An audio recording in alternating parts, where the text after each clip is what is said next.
बॉलिवूड अभिनेत्री जान्हवी कपूर हिचं कुत्र्यांवर किती प्रेम आहे हे सगळ्यांना चांगलंच माहिती आहे, कारण तिच्या घरातच 5 वेगवेगळ्या ब्रीडचे कुत्रे आहेत आणि ती त्यांना आपल्या फॅमिली सारखंच मानते। मात्र काही दिवसांपूर्वी जान्हवीला समजलं की मोरक्कोमध्ये 30 लाख भटक्या कुत्र्यांना मारण्याची योजना करण्यात आली आहे आणि हे सगळं 2030 मधील फुटबॉल विश्वचषकाच्या तयारीसाठी केलं जाणार असल्याचं सांगितलं जातंय।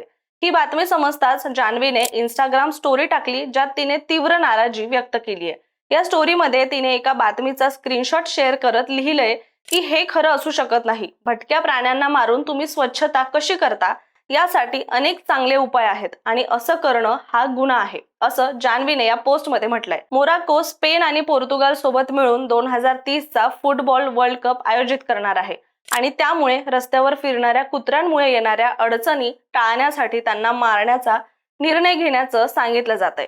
मोरक्कोतील अनेक प्राणी संरक्षण संघटनांनी या गोष्टीला विरोध केलाय, मात्र आता जान्हवी कपूर सारख्या सेलिब्रिटींनी यावर आवाज उठवल्यामुळे हा विषय आणखीनच चर्चेत आलाय।